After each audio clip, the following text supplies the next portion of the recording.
बहुत समय पहले की बात है, जब मुगल सम्राट अकबर का शासन था। उनके दरबार में कई बुद्धिमान मंत्री थे, लेकिन उनमें सबसे चतुर और हाजिर जवाब बीरबल थे।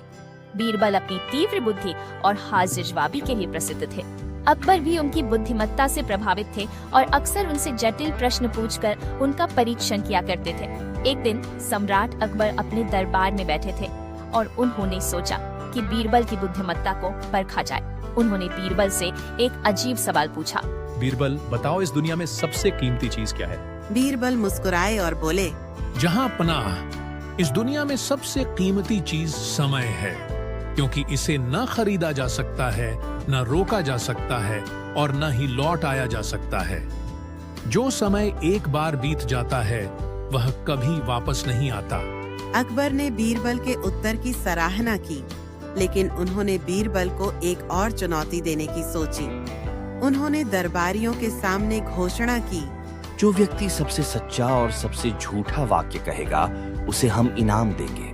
बीरबल ने तुरंत कहा, जहां पनाह, ये सच है कि आप इस दुनिया के सबसे न्यायप्रिय राजा हैं, और यह झूठ है कि कभी कोई राजा आपके जैसा नहीं होगा।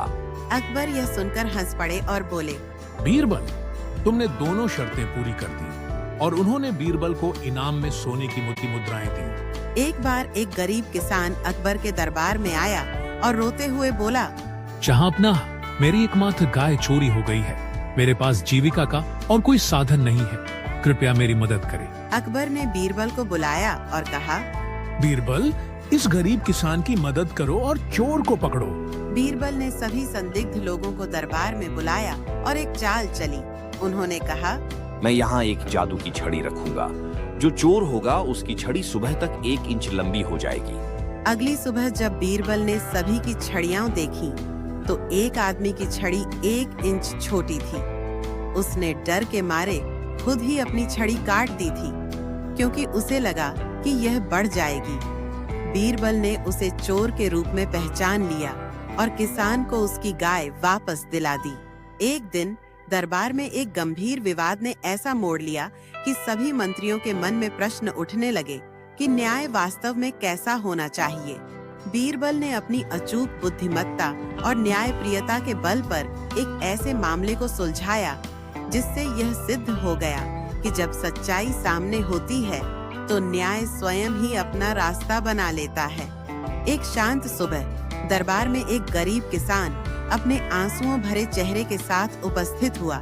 उसने बताया कि उसके खेत से अनाज की बहुत सी बोरियां चोरी हो गई हैं। किसान का कहना था कि वह सालों से मेहनत करके अपने परिवार का पेट पालता आ रहा है और इस चोरी ने उसकी जीविका को गंभीर संकट में डाल दिया है। किसान की पीड़ा सुनकर दरबार में हलचल मच गई। अकबर ने तुरंत आदेश दिया कि इस मामले की गहराई से जांच की जाए। सम्राट अकबर ने बीरबल से कहा, बीरबल, इस मामले में न्याय सुनिश्चित करो। हमें जानना है कि चोरी किसने की है, ताकि उचित दंड दिया जा सके। बीरबल ने विनम्रता पूर्वक कहा, जहां पनाह, मैं तुरंत ही सभी संदिग्धों को बुलाकर इस मामले की सच्चाई जानने का प्रयास करता हूँ। उन्होंने आदेशानुसार इलाके के सभी श्रमिक, पड़ोसी और संभवतः अपराधियों को एकत्र किया। दरबार में सभी संदिग्धों की उपस्थिति दर्ज हुई। बीरबल ने एक एक करके सबसे पूछताछ शुरू की। कुछ ने चुप्पी साध ली तो कुछ ने आरोप प्रत्यारोप में उलझ जाना शुरू किया।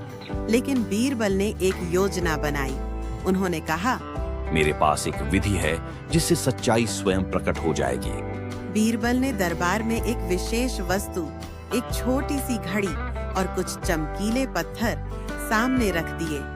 उन्होंने कहा, आज मैं आप सभी को एक प्रयोग से गुजरने वाला हूँ। यह घड़ी हर मिनट एक निश्चित धुन बजाती है और इन पत्थरों में से प्रत्येक का एक रंग है जो सत्य और झूठ के बीच का अंतर दर्शाता है।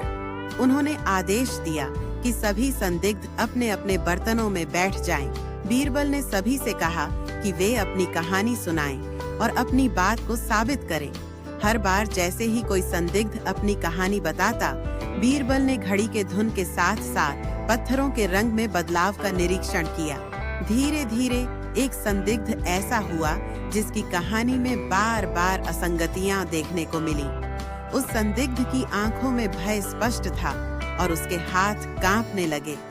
बीरबल ने तुरंत उस व्यक्ति को ध्यान में लेकर कहा, तुम्हारी कहानी में जो असंगतियां हैं, उनसे यह साफ जाहिर होता है कि तुमने इस अपराध में हाथ डाला है। उस व्यक्ति ने अपनी कहानी तोड़ दी और स्वीकार कर लिया कि उसने ही चोरी की थी। उसकी आंखों में पश्चाताप स्पष्ट था। इस खुलासे के पश्चात दरबार में मौजूद सभी ने सच्चाई का अनुभव किया। सम्राट अकबर ने भी बीरबल की बुद्धिमत्ता की प्रशंसा करते हुए कहा, बीरबल, तुम्हारी इस चालाकी से न्याय की राह साफ हो गई है। इस व्यक्ति को यथासंभव दंडित किया जाना चाहिए। उन्होंने आदेश दिया कि उस संदिग्ध को कानूनी कार्रवाई के लिए अलग रखा जाए और किसान की चोरी हुई सारी बोरियां उसे वापस कर दी जाए। बीरबल ने सभा में सभी दरबारियों और उपस्थित नागरिकों से कहा, न्याय केवल दंड देने में नहीं, बल्कि सुधार और सीख देने में भी है। हमें यह समझना चाहिए कि यदि हम अपने जीवन में सत्य और ईमानदारी का पालन करें, तो समाज में न्याय स्वाभाविक रूप से स्थापित हो जाएगा। उन्होंने जोड़कर कहा, यह घटना हमें यह सिखाती है कि चाहे कितनी भी चालाकी हो, सत्य को कभी छुपाया नहीं जा सकता। न्याय का मार्ग कठिन हो सकता है, लेकिन अंततः सही का ही विजय होता है। दरबार में उपस्थित नागरिकों ने इस बात को सराहा। एक वृद्ध नागरिक ने कहा, बीरबल जी, आपने हमें यह सिखा दिया कि सच्चाई से भागा नहीं जा सकता, चाहे कितनी भी गहरी चुप्पी छिप जाए। एक अन्य युवक ने कहा, यह घटना मेरे लिए प्रेरणा का स्रोत है कि मैं अपने जीवन में कभी भी गलत रास्ते पर नहीं जाऊंगा। बीरबल ने इस घटना से सीख लेकर कहा, जहां पनाह, हमें यह सुनिश्चित करना चाहिए कि हमारे राज्य में हर नागरिक को न्याय मिले।